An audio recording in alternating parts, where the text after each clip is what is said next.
नमस्कार, दृष्टि नाव में आपका स्वागत है और मैं हूं आपके साथ अमित सिंह। साहेबगंज की महिला थाना प्रभारी रूपा तिर्की का मौत अभी सुलझा भी नहीं है। ऐसे में लगातार रूपा तिर्की के जो परिजन हैं वो मुख्यमंत्री से लेकर राज्यपाल तक हर जगह गुहार लगा रहे हैं।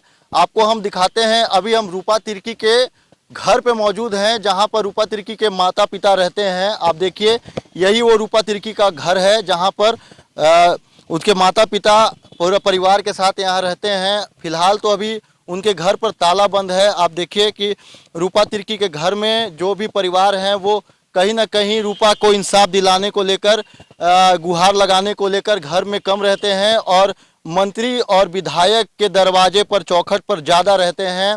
आप ये भी देखिए कि रूपा तिर्की के घर पर एक बोर्ड लगा हुआ है जिसमें लिखा हुआ है कि झारखंड की जनता खामोश सरकार से मांग करती है कि सीबीआई जांच हो। रूपा तिर्की के जो गुनाहगार हैं उनको जल्द से जल्द पुलिस हिरासत में ले। मुख्यमंत्री से भी गुहार लगाया गया है, खामोश झारखंड सरकार, गुलाम डरपोक, खामोश मुख्यमंत्री जैसे बैनर भी रूपा तिर्की के घर पे लगे हुए हैं। तो आप ये कह सकते हैं कि रूपा तिर्की के परिवार को बिल्कुल भी पुलिस प्रशासन पर यकीन नहीं है। इसीलिए लगातार रूपा तिर्की के जो परिवार हैं वो सीबीआई जांच करने की मांग कर रहे हैं। ऐसे में देखने वाली बात यह होगी कि क्या रूपा तिर्की की मौत का जो पूरा मामला है उसकी सीबीआई जांच होती है या नहीं। सहयोगी रिकी राज के साथ अमित सिंह, दृष्टि नाव। नमस्कार, मैं हूं अमित सिंह और आप देख रहे हैं दृष्टि नाव। साहेबगंज की महिला थाना प्रभारी रही रूपा तिर्की का शव उन्हीं के सरकारी क्वार्टर से पुलिस ने बरामद किया था, जिसको पुलिस ने आत्महत्या कहा। लेकिन रूपा के जो परिवार है वो इसे आत्महत्या मानने को तैयार नहीं है। फिलहाल हम रूपा तिर्की के घर पर मौजूद हैं। रूपा तिर्की के परिवार अभी घर पर मौजूद नहीं है, लेकिन उनके पड़ोसी जो हैं वो अभी हमारे साथ हैं।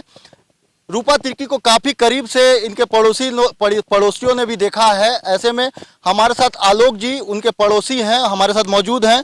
हम उनसे बात करते हैं, जानते हैं कि रूपा तिर्की का नेचर कैसा था, पढ़ाई में कैसी थी और आत्महत्या की जो बात सामने आ रही है उस पर इनकी क्या राय है, क्या कहना है। आलोक जी, दृष्टि नाव में आपका स्वागत है। नमस्कार। ये बताइए कि रूपा को आप बहुत क्लोज, नज़दीक से जानते हैं, चूँकि पड़ोसी हैं, रहना सहना साथ में रहा है। कैसी लड़की थी, नेचर कैसा था, पढ़ाई लिखाई में कैसी थी? बहुत वेल बिहेव्ड लड़की थी और हम लोग से तो बहुत जूनियर थी और पढ़ाई में बहुत ब्रिलियंट थी। हाँ, और जब पढ़ रही थी, कॉलेज कर रही थी, तब भी हमने देखा था उसको। और जब पीजी कर लिया और नौकरी लगी, बैंक में पहले लग गई थी, तब भी मुबारकबाद दिया था। फिर दरोगा में हो गया था, बैंक में ज्वाइन करने के बाद छोड़ के आई, फिर दरोगा गई थी। तो वो पहले से ही बहुत ब्रिलियंट थी, हर कोई आसपास में जानता था। छोटे भाई लोग पढ़ने भी जाते थे ट्यूशन, इसलिए यहाँ लगाया भी था। तो पूछा भी जाता था मैया से कि हाँ छोटा भाई कैसा कर रहा है, तो बताती थी। और काफ़ी दिन से हम लोग तो जानते थे उसको। और बहुत ही बोल्ड, बहुत ही अच्छी लड़की थी, जिसको वेल बिहेव कहा जाता है ना, वो थी। कैसे संस्कार होते हैं, बड़ों के साथ कैसे बात करते हैं, वो बहुत अच्छा था उसके साथ। उसमें संस्कार बहुत अच्छे थे। रूपा का जब दरोगा में सिलेक्शन हुआ उसके बाद कितने खुश थे उनके परिवार वाले, रूपा कितनी खुश थी?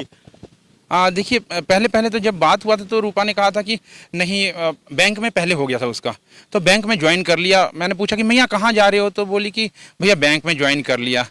तो मैंने भी कहा था कि भैया कोई दिक्कत नहीं है, दरोगा बहुत अच्छी नौकरी है, आप जा सोचना अगर जाना होगा तो। फिर वहाँ से ज्वाइनिंग आया तो उसने ज्वाइन कर लिया। खुश तो थे सब लोग, पिताजी भी खुश थे, पूरा परिवार खुश रहेगा ही रहेगा। बड़ी बेटी का हो गया सरकारी नौकरी में, दरोगा में हो गया, तो खुश तो थे और डिज़र्व भी करती थी क्योंकि ब्रिलियंट लड़की थी। क्या आपको लगता है कि रूपा तिर्की जैसी ब्रिलियंट लड़की आत्महत्या की होगी? देखिए, इस बारे में बात ऐसी है कि अगर माँ बाप संतुष्ट नहीं है ना, तो वो माँ बाप का पक्ष सबसे पहले सुनना चाहिए कि माँ बाप चाहते हैं कि भाई इसका सीबीआई जांच हो जाए, तो होना चाहिए। बाकी क्या सही है क्या गलत है वो जांच के बाद पता चलेगा। लेकिन क्योंकि माँ संतुष्ट नहीं है, जिस माँ ने पाला पोसा वो ज़्यादा करीब रही है, हमेशा बात करती रहती थी। हम लोग तो पड़ोसी हैं, कभी आएगी तो बात करते थे। माँ बाप अगर बोलते हैं कि नहीं ये कभी भी ऐसा नहीं कर सकती है और इसकी सीबीआई जांच हो जाए, तो भाई जांच अधिकारी ही बताएंगे सही में बाद में क्या है, लेकिन हो जाना चाहिए। अगर माँ संतुष्ट नहीं है तो माँ की भी बात तो माननी चाहिए ना। उसके पापा जो हैं वो राज्यपाल के पास भी गए, लगातार गुहार लगा रहे हैं सीबीआई जांच की। क्या सीबीआई जांच होनी चाहिए? एज व्यक्तिगत राय आपकी क्या है? बिल्कुल, अगर माँ चाहती है, क्योंकि माँ ने उसको पाला पोसा है। उसके पिताजी तो नौकरी करते थे। जिस माँ ने पाला पोसा, जिस माँ ने उसको संस्कार दिए, अगर वो कहती है कि नहीं मेरी बेटी की मौत की जांच सीबीआई से हो, तो जरूर होनी चाहिए। ये प्राकृतिक न्याय भी कहता है ना कि माँ संतुष्ट नहीं है जिस चीज़ से, तो भाई माँ को संतुष्ट करने के लिए सीबीआई जांच हो जाए। वो भी पुलिस अधिकारी ही करेंगे, कोई दिक्कत नहीं है। ये एक बात बताइए कि जब रूपा तिर्की जब जिंदा थी उस समय इसके घर का माहौल और आज डेथ होने के बाद इनके परिवार जो है वो दर दर भटक रहे हैं इंसाफ को लेकर, क्या देखने को मिल रहा है? कितना परेशानी में है इनके परिवार? क्योंकि आप पड़ोसी हैं। देखिए, जिसके घर में किसी जवान बेटी की, वो भी ब्रिलियंट बेटी की डेथ हो जाए और ऐसे संदिग्ध परिस्थिति में डेथ हो जाए, तो आप समझ सकते हैं कि कैसा माहौल रहेगा। हाँ, वो बड़ी बेटी थी, उसने केवल अपनी घर में ही अपनी बहनों को ही राह नहीं दिखाई, बल्कि वो समाज में भी दूसरों को राह दिखाती कि हाँ तुम भी मेहनत करो तो मेरी तरह तुम आगे बढ़ सकते हो, मेरी तरह तुम किसी बड़े ऊंचे पद पे जा सकते हो सकता है वो भविष्य में 10 साल के बाद, 15 साल के बाद और भी ऊंचे पद पे जाती, संभावनाएं तो थी। अब एक साथ पूरी संभावनाएं ध्वस्त हो गई तो माँ का हाल तो बहुत बुरा होगा। अब मैं तो गया नहीं हूँ मृत्यु के बाद, इसलिए मैं नहीं बोल सकता, लेकिन हाँ दुखी तो सब लोग। हम लोगों को जब दुख लगता है तो उसकी माँ को कैसे दुख नहीं लगेगा? बचपन से पाला है उसकी माँ ने, हाँ दुख तो जरूर लगा होगा। जी बिल्कुल। तो आपने सुना कि किस तरीके से रूपा के जो पड़ोसी हैं आलोक जी, उन्होंने कहा कि उनकी माँ रूपा के साथ सबसे क्लोज थी। अगर उनकी माँ ये चाहती है कि सीबीआई जांच हो और उन्हें इंसाफ मिले तो सरकार को भी इस पर सोचना चाहिए। सहयोगी रिकी राज के साथ मैं अमित सिंह, दृष्टि नाव।